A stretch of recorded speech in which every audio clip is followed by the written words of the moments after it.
Kako dolazi do tih prvih Havaja? Pročitao sam da si jedini Hrvat koji 3 put bio na Havajima na tom svjetskom prvenstvu i da si imao najbrže vrijeme u Italiji na Ironmanu od neprofesionalaca.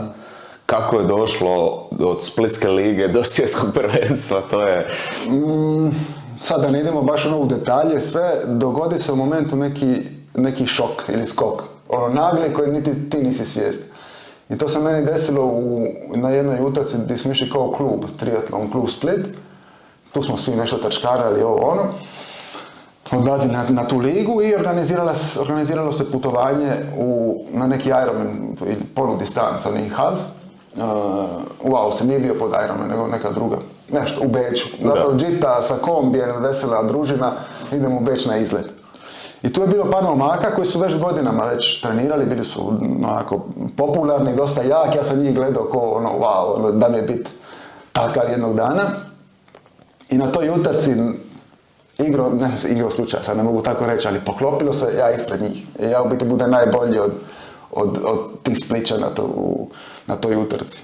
I ta sam shvatio event, znači mogao bi biti dobar u tom sportu.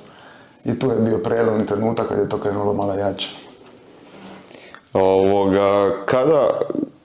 Kakav je uopće bio rezultat na tom svjetskom prvenstvu? Šta nakon toga? Kako si se osjećao? Šta si razmišljao?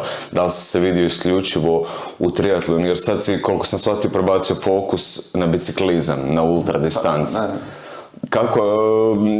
Kakav je ti je rezultat bio na tom Ironmanu i šta si tu vidio, gdje si se vidio za buduće? Da li si razmišljao samo o Ironmanu ili se tu počela stvarati neka priča, mogu bi ja i nešto u biciklizmu? Ne, na početku, znači, ako ćemo nekako i redom, 2012. prvi susret uopće sa triatlonom. Da. Pa došla ta Austrija, pa sve više trenira, pa nabavi neke bicikle, pa opreme, pa mašta i o Havajima. Tu sam uspio ubaciti, to moram zahvaliti i situaciji koja je na otoku, da radiš sezonski i ti zapravo od 1.11. imaš slobodno skoro do 3. i 4. mjeseca.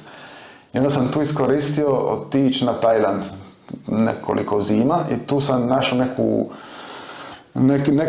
ajmo reći, pleme triatlonaca koji tu živi i prezimljuje iz Europe, jer tada, bar kad sam ja odlazio, je bilo fantastično, strahovito jeftino, a uvjeti za trenirat, raj na zemlji.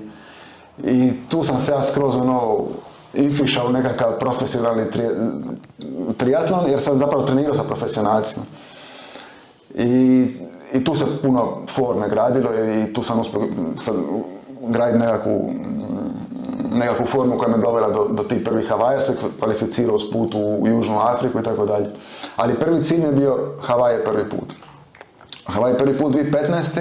loš rezultat. Pukao sam na trčanju na 14. kilometru. Ko se malo razumije u tu konu, zna, Palani uspon, imaš na 16. kilometru, imaš uspon nekakvih 400 metara, ako njega preživiš, dobar si, ako tu ne preživiš, gotova ti trk. Nisam preživio prvi put. Znači, 2015. završi utrka, razočaranje i kažem, volio bi se vratiti na pravi rezultat kako treba. I 2017. se vratim i napravi rezultat koji mi je pasao, tada sam bio 12. U age grupu 45, što je najžešća grupa, najjača tada i najbrojnija bila. I onda poslije se vratio još 2 i... Znači, to više mi je bila Havaja nego Nica, nema pojma, to je bila 2021. ili nema pojma više. I tada završim 7. I to mi je bila nekakva, u kratkim crtama između toga je bilo još puno utrka, ali recimo te glavne, ta svjetska, ta 3 svjetska, znači 2 Havaje i jedna Nica, po toj logici, ajmo na bolji rezultat jer osjećam da mogu. I nakon te Nice zapravo sam došao do momenta kad sam se ispraznio što se tiče motivacije, više mi je triatlon, nekako sam postigao taj cilj. Žao mi je što sam zapravo htio biti među prvih 5, ali sam završio 7. za nešto sitno, neke 2-3 minute od 5. mjesta. To je duga priča, što sam na kraju zbog loše, ne volim se nikad vaditi na biciklu, ali tad je stvarno sam imao lošiju opremu od cijele konkurencije, jer se izjalovilo da nisam dobio biciklu koju sam treba dobiti za utrku, nego sam morao sa nekom svojom starom otići. I ja i sad da ne dužimo, uglavnom zadovoljan sa 7. mjestom. I rekao sam, sad je gotovo s triatlon i da se prebaciti na ultracycling koji sam u međuvremenu pomalo upoznao i zavolio. A najviše sam zavolio iz razloga što sam primijetio već u zadnjih par godina da mi je najdraži trening u tjednu mi je dužina. Nedjelja otići do Sučurja i nazad 2-3 puta, to mi je bio, to sam jedva čekao. Eto, tako da sam shvatio da mi zapravo trčanje ok, volim, plivanje mi je samo muka, a ono što najviše volim su dužine i bicikla. Ja kad sam na bicikli najsretniji. Pa jesi u tom periodu postao profesionalac u triatlonu ili? Ne, nikad ne profesionalno. Tu sam bio age group.